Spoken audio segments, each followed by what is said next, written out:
La responsabilidad social es una responsabilidad curiosa que, como su nombre lo indica, no puede ser llevada en forma individual. Es social, es entre nosotros en lugar de estar en nosotros. Mucha gente la confunde con una responsabilidad moral, que yo tendría que dedicarme a los problemas sociales de mi entorno. Y en realidad no es así, es una responsabilidad nuestra en las distintas organizaciones sociales en las cuales nos toca vivir, trabajar, y es una responsabilidad que se debe dedicar al cuidado de los impactos de nuestras acciones, ¿no? Impactos en la gente, impactos en el futuro, impactos en el medio ambiente, ¿no? Y toda la dificultad viene del hecho de que los impactos no son muy visibles, ¿no? El hecho de esa entrevista, por ejemplo, no se podría dar sin uso de la electricidad, ¿no? Bueno, entonces me pregunto ¿de dónde viene esa electricidad, ¿no?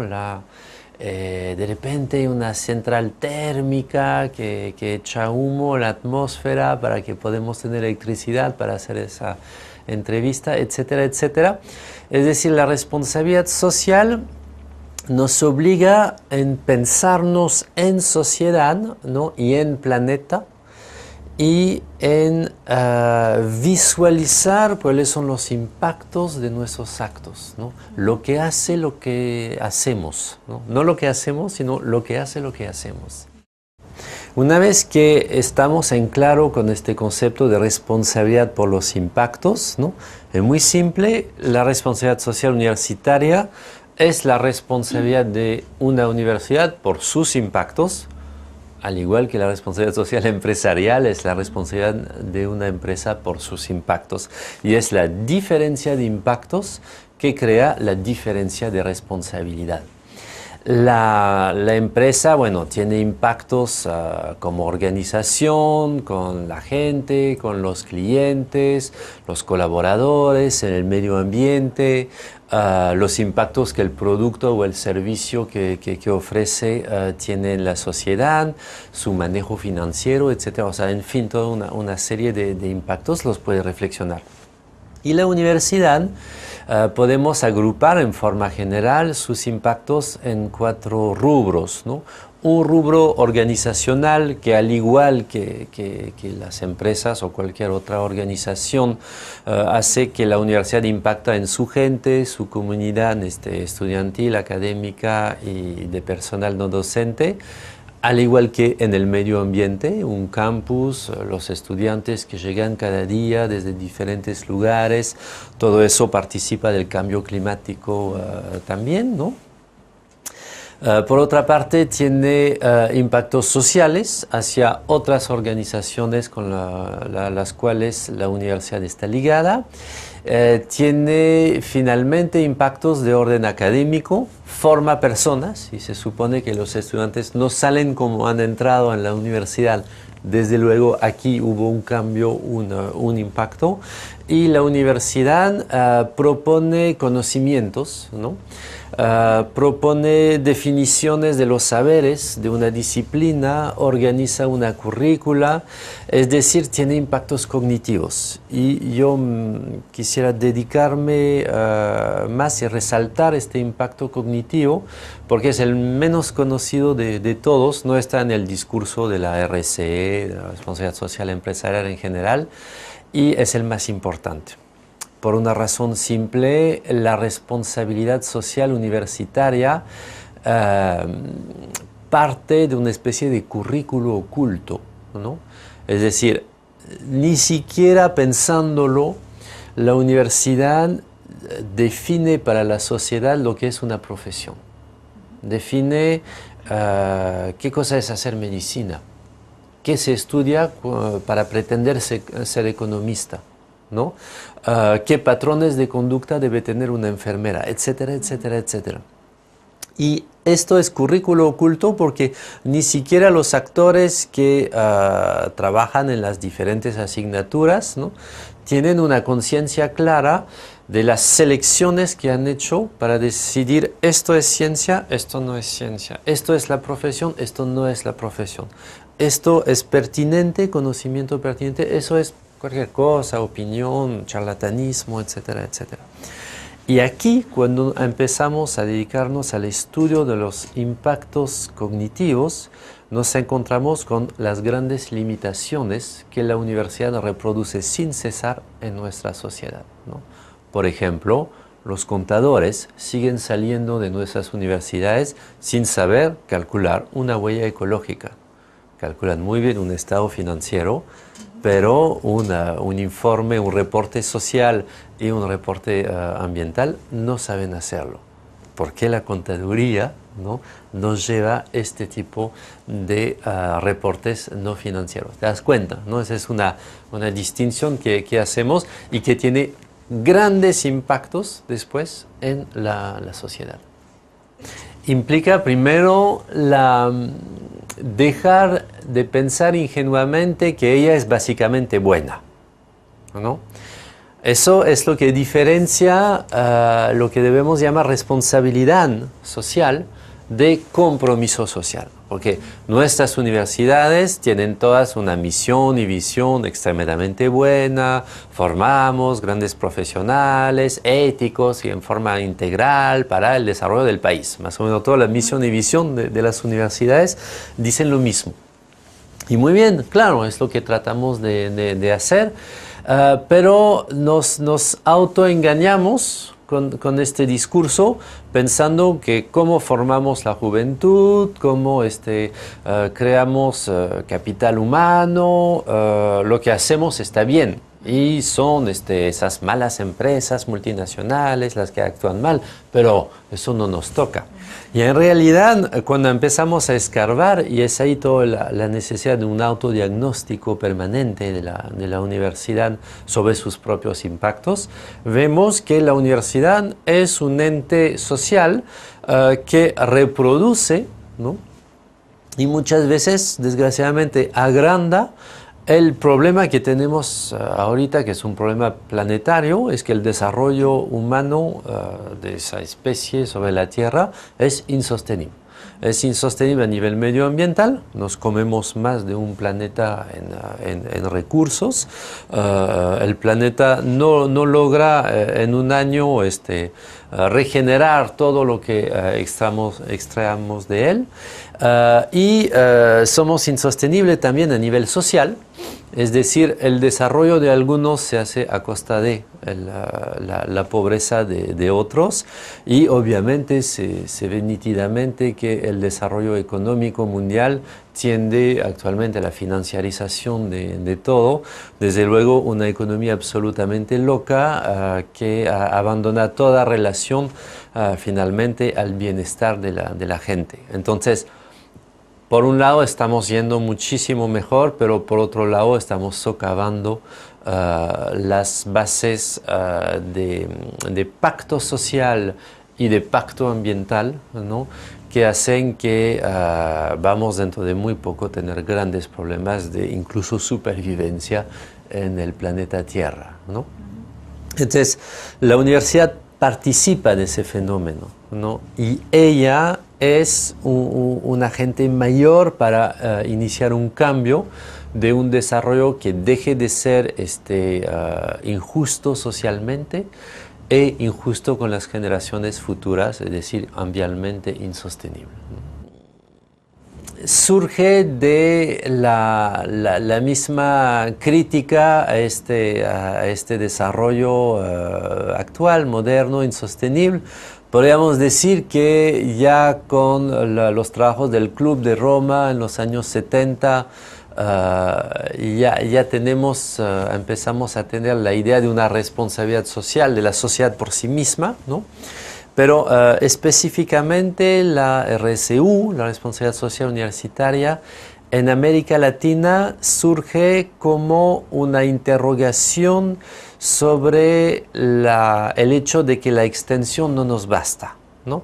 Nuestra universidad latinoamericana está concebida en base a la reforma de Córdoba, justamente, ¿no? La de 1918, los 3 pilares: formación, investigación y misión social, vínculo social, extensión social, ¿no? Pero obviamente en el inicio de los años 2000, en Chile, Universidad Construye País, que es una red de universidades que lideraba Mónica Jiménez, que fue después ministra de Educación, ¿no? Del primer gobierno Bachelet, ¿no? Empezaron a reflexionar sobre qué tal si en lugar de pensar esos 3 pilares, ¿no? Si empezamos a pensar los 4 procesos finalmente que crean universidad, que son gestión, formación, investigación y extensión. Y al meter el tema de la gestión dentro de la problemática de esa reflexión permanente de la universidad sobre su sentido, lograron extender la problemática a todo lo que justamente no se veía, el currículo oculto. Cómo vivimos en la universidad, cómo nos tratamos, ¿no? Cómo están nuestro campus, los edificios, qué huellas tienen en el medio ambiente, ¿no? Qué huella tiene en la gente el hecho de venir todos los días a la universidad. ¿Eso es coherente con los valores que defendemos, ¿no? O sea, a nivel administrativo tenemos coherencia frente a lo que pregonamos en los salones de clase, ¿no? Esa es la pregunta que permite pasar de esos 3 pilares a los 4 procesos, ¿no? Y que crea la idea de responsabilidad social universitaria, que es una autorreflexión de la universidad permanentemente sobre sí misma y sobre los procesos que hace que funcione a diario, crea rutinas, y al crear rutinas obviamente tiene impactos muy positivos, pero también tiene impactos negativos. ¿Y qué tal si utilizamos ese autodiagnóstico y reparación de los impactos negativos para mejorar continuamente, ¿no? Entonces, esa idea la empiezan en Chile, ¿no? Estamos hablando del principio de los años 2000, y paralelamente yo formaba parte de una red, más bien una iniciativa de ética, capital social y desarrollo, que el BID, el Banco Interamericano de Desarrollo, había creado en base a un pedido del gobierno de Noruega. Y esta iniciativa estaba dirigida por Bernardo Klicksberg, ¿no? Y empezamos a reflexionar, hicimos varias conferencias, y hubo justamente una en 2002 en Buenos Aires, donde participó Edgar Morin, el gran filósofo, Michel Crozier, también el gran sociólogo francés, y empezamos a reflexionar sobre esta noción de ética, capital social y desarrollo, ¿no? Y me pidieron a mí empezar a producir un documento, ¿no?, de cómo enseñar ética, capital social y desarrollo en la universidad. Y yo, produciendo el documento, muy rápido llego a la idea de que, bueno, no vamos a agregar un curso más a la currícula. O sea, no es metiendo un curso de ética parche que vamos a decir, ya está, perfecto, ya somos socialmente responsables porque enseñamos ética a los alumnos. Y entonces empecé a decirme, no, eso tiene que ser integrado en la cultura general de la universidad. Desde luego, yo por mi cuenta, sin conocer Universidad Construye País, también llegó a esa idea de que no debemos hablar de formación, investigación, extensión, sino de gestión de todos los procesos universitarios, desde la compra de papel hasta qué se come en la cafetería, cómo se da la matrícula de los alumnos, las becas, etc. Y obviamente los procesos que están dentro de la elección epistémica de cada facultad. ¿Por qué esa facultad de medicina enseña solamente medicina occidental? Si estamos, por ejemplo, en un país como el Perú, donde he trabajado bastante, hay medicinas populares, hay medicinas tradicionales, hay chamanismo, hay curanderismo, y eso no es medicina, eso no tiene valor, eso no debe estar en la currícula. ¿Acaso eso no es conocimiento también, ¿no? ¿Quién decide ¿no? Y cómo se decide, ¿no? ¿Te das cuenta? Entonces empecé a producir un documento y llegó yo también en la noción de, no, debemos pasar de esa buena corazonada universitaria para con los pobres, servicio solidario, extensión, proyección social, etc. Debemos pasar a una idea de responsabilidad de la universidad por sus impactos en la sociedad, ¿no? Entonces, pling, yo también invento ese concepto. Estamos en los inicios de los años 2000, ahí nació y más o menos rápidamente empezó a expandirse dentro de América Latina. Eso hemos escrito un manual de primeros pasos justamente para hablar de este tema. Básicamente, para hacerlo muy simple, son 4 pasos, ¿no? El primer paso, que es un paso permanente, porque en la universidad transita mucha gente que entra, sale y es reemplazada por otros, ¿no? El primer paso es el paso del compromiso, es el paso de querer interrogarse juntos, porque otra vez es una responsabilidad colectiva, nunca individual. Querer interrogar juntos nuestro quehacer cotidiano. Al hacer lo que estamos haciendo, ¿qué estamos realmente haciendo? ¿No? Y este compromiso implica juntar estudiantes, profesores, personal no docente, directivos de la universidad. Por supuesto que tiene que haber un compromiso desde la más alta dirección, porque si no, no puede funcionar. Y empezar a reflexionar y dar el segundo paso, que es el paso esencial del autodiagnóstico, ¿no? Entonces, ¿cómo vamos a interrogarnos a nosotros? ¿Cómo vamos a investigar lo que somos, ¿no? ¿Con qué tipo de microscopio o macroscopio vamos a develar un poco ese currículo oculto, ¿no? Que practicamos sin querer y que muchas veces entra en contradicción con nuestra misión y visión declarada, ¿no? Entonces, en el manual que concebimos hay un montón de herramientas para cumplir con este autodiagnóstico, y obviamente cada universidad siendo diferente y queriendo hacer las cosas a su modo, no hemos concebido una herramienta estándar que se aplique desde México hasta la Patagonia. Eso creo que no tendría sentido por el momento, sino que es un ejercicio en el cual cada universidad va definiendo más o menos sus propias inquietudes, ¿no? Una vez que ese autodiagnóstico está realizado, viene el momento de decir, mira, no estamos bien en eso, ¿no? Por ejemplo, ayer anoche con directivos de la Universidad Siglo XXI estábamos viendo que en una encuesta que hicieron salió el tema de la discapacidad, ¿no?